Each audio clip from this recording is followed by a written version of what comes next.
The call came while I was on the rig, wind tearing at the steel, machinery roaring, salt burning my lips.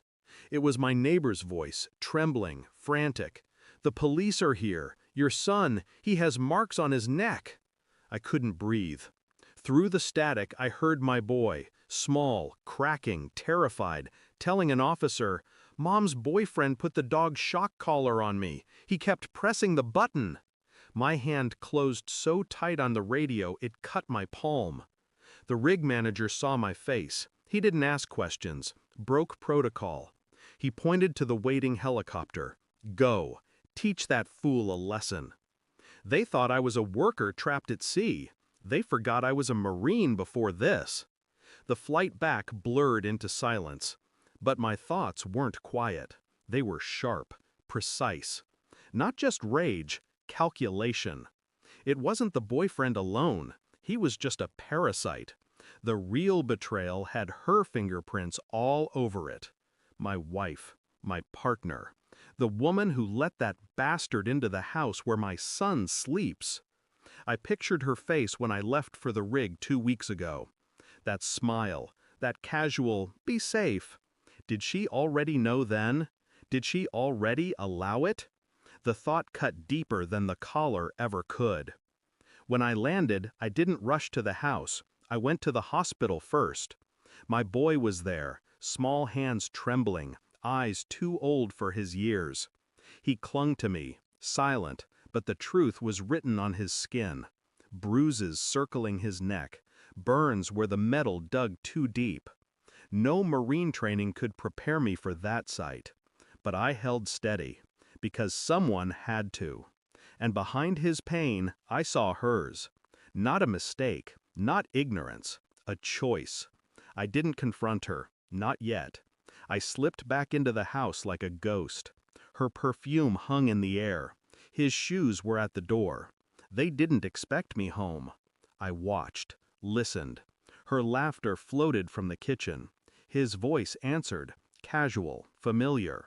My boy's trauma wasn't hidden, not from me, but from her. She wore her mask so well I almost believed it. Almost. Every smile she gave him was another cut. Every shared glance told me everything I needed to know. So I set traps. Phone records, bank statements, quiet visits to neighbors.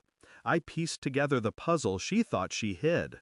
The nights he stayed over, the money she moved around, the lies she spun about needing help with the kids.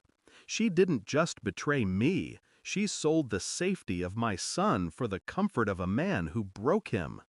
Each revelation didn't ignite me, it cooled me. Rage sharpens when you freeze it. By the end of the week, I had every detail.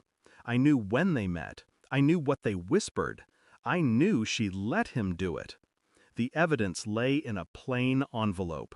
Photos, records, medical reports. I didn't hand it to her immediately. No, timing was everything. I waited until dinner. My boy sat quietly, pushing food across his plate. She pretended nothing had happened. He wore a scarf to cover the burns. I slid the envelope onto the table. Her eyes flickered. She reached for it. When she opened it, the color drained from her face.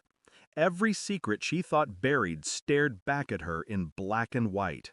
She tried to speak, stammered, "Where did you—" I looked at her, cold, silent. Her mask shattered. The tears came fast, frantic. But tears don't erase scars. That night, after I put my son to bed, she followed me into the living room. She tried again, pleading, bargaining, weaving excuses out of desperation.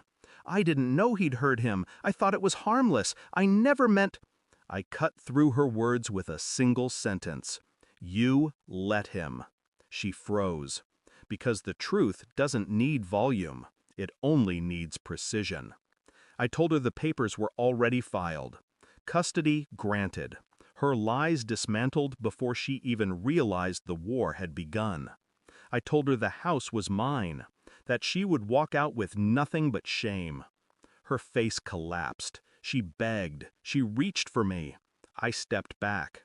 That broke her more than any scream could. By dawn, I was gone. My boy asleep in the back seat, safe, while the city lights bled into the horizon. I didn't leave a note. I didn't leave a chance for her to explain. She had already written her confession into my son's skin. The betrayal wasn't the boyfriend. It was her silence, her choice, her comfort over his safety. As the road opened before me, I felt nothing for her anymore. No anger, no sorrow, just clarity. She lost everything. I still had my son. And in that exchange, I gained something far sharper than revenge: freedom. Thanks for watching. Don't forget to like, share, and comment. Subscribe now to Cheating Stories Insight World for more amazing stories.